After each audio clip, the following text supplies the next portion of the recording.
Hello दोस्तों, स्वागत है आपका अपने चैनल उत्तराखंड नॉलेज हब में। दोस्तों, आज मैं आपके लिए हिंदी व्याकरण का एक महत्वपूर्ण टॉपिक शुद्ध वर्तनी व विराम चिन्हों से संबंधित महत्वपूर्ण 50 प्रश्नोत्तर लेके आया हूं, जो कि दोस्तों Uttarakhand lower PCS, upper PCS, स्नातक स्तरीय परीक्षा, वीडियो बीपीडीओ पटवारी लेखपाल, Uttarakhand LT lecturer and UP LT lecturer, DSSB, EMRS, UGC net, CTET, police, Uttarakhand व सभी केंद्र सरकारी भर्ती परीक्षाओं हेतु समान रूप से उपयोगी है। और दोस्तों, इस वीडियो का पीडीएफ फाइल आपको मेरे टेलीग्राम चैनल पे मिलेगा, तो आप मेरे टेलीग्राम चैनल ज्वाइन कर देना। तो चलिए दोस्तों, आज का टॉपिक शुरू करते हैं। तो दोस्तों, शुद्ध वर्तनी व विराम चिन्हों से संबंधित महत्वपूर्ण 50 प्रश्नोत्तरों में पहला प्रश्न है। दोस्तों, ये जो बराबर का चिन्ह है यह विराम चिन्ह प्रयुक्त होता है, तो यह विराम चिन्ह प्रयुक्त होता है तुल्यता सूचक में। अगला प्रश्न है, आनंद घर आया, थोड़ी देर रुका और चला गया। इस वाक्य में उचित विराम है, तो दोस्तों इसमें अल्प विराम है। अगला प्रश्न है, संयोजक चिन्ह डैश को किस अन्य नाम से जानते हैं, तो इसको सामासिक नाम से भी जानते हैं। अगला प्रश्न है, विवरण चिन्ह को पहचानिए, तो दोस्तों इसमें जो विवरण चिन्ह है वह यह चिन्ह है, आप देख सकते हैं दोस्तों। अगला प्रश्न है, तुल्यता सूचक चिन्ह को पहचानिए, तो दोस्तों जो तुल्यता सूचक चिन्ह है वह यह है। अगला प्रश्न है, संज्ञा की द्विरुक्ति हो तो उनके बीच कौन सा चिन्ह रहता है, तो वह चिन्ह होता है योजक।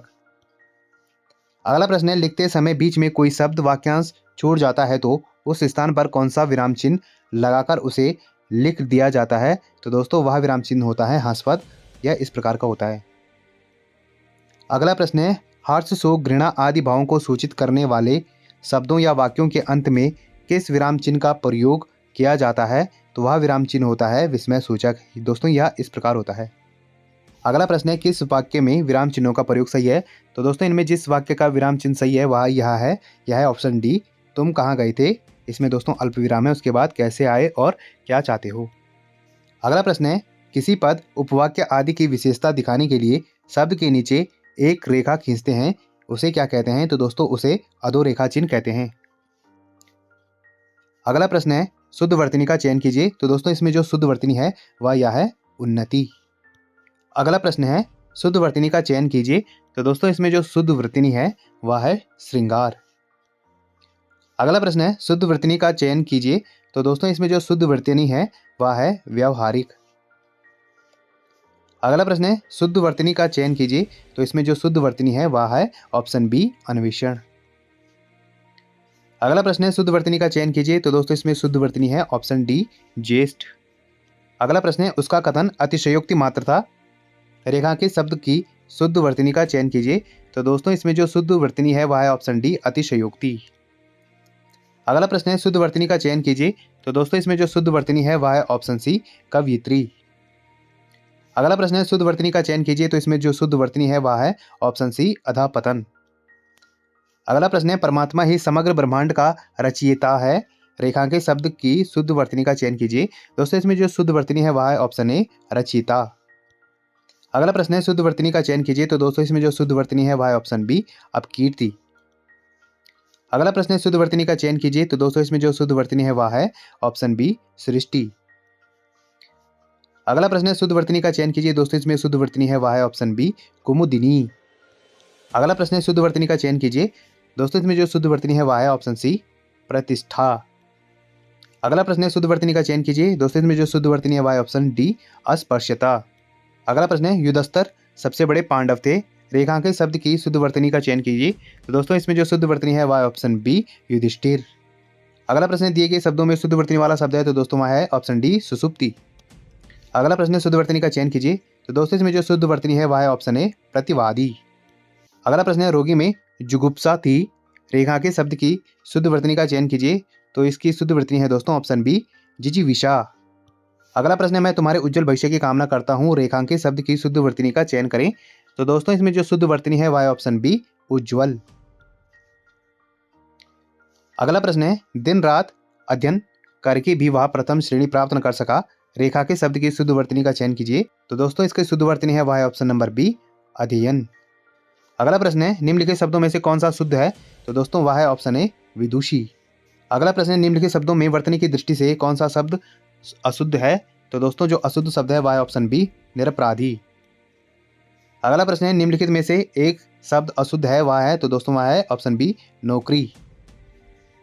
अगला प्रश्न है, इनमें से अशुद्ध वर्तनी का शब्द है, तो दोस्तों वह है ऑप्शन डी हिरण्यकश्यपु। बाकी दोस्तों इसमें सारे शब्द शुद्ध हैं। अगला प्रश्न है, निम्नलिखित में से शुद्ध वर्तनी वाला शब्द है, तो दोस्तों वह शब्द है ऑप्शन सी क्लेश। अगला प्रश्न है, प्रश्नवाचक चिन्ह कौन सा है, तो दोस्तों इसमें प्रश्नवाचक चिन्ह है ऑप्शन बी, ये वाला दोस्तों। अगला प्रश्न है, निम्नलिखित में से निर्देशक चिन्ह कौन सा है, तो दोस्तों इसमें से निर्देशक चिन्ह है ऑप्शन नंबर डी, ये है दोस्तों निर्देशक चिन्ह। अगला प्रश्न है, अल्प विराम का चिन्ह है, तो दोस्तों इनमें अल्प विराम का चिन्ह है ऑप्शन नंबर बी। अगला प्रश्न है, निम्नलिखित चिन्हों में से पूर्ण विराम को पहचानिए, तो दोस्तों इसमें से पूर्ण विराम है ऑप्शन ए। अगला प्रश्न है, जहां वाक्य की गति अंतिम रूप से ले विचार के तार टूट जाएं, वहां किस चिन्ह का प्रयोग किया जाता है, तो दोस्तों इसका सही उत्तर है ऑप्शन डी, पूर्ण विराम का इसमें दोस्तों प्रयोग किया जाता है।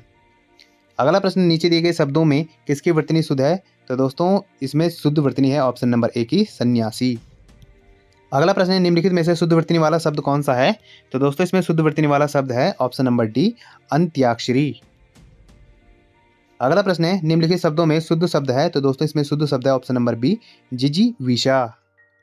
अगला प्रश्न है, निम्नलिखित में से एक वर्तनी अशुद्ध है, तो दोस्तों वह वर्तनी है option number B, शुश्रूषा।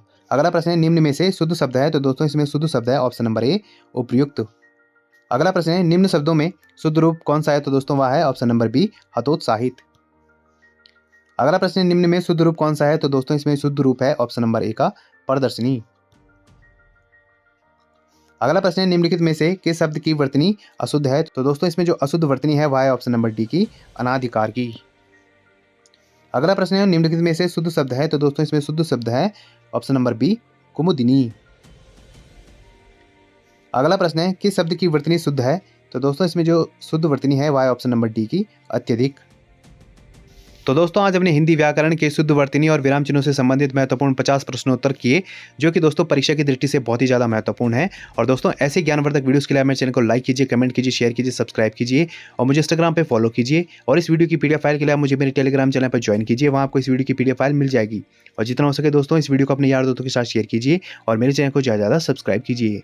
Thank you.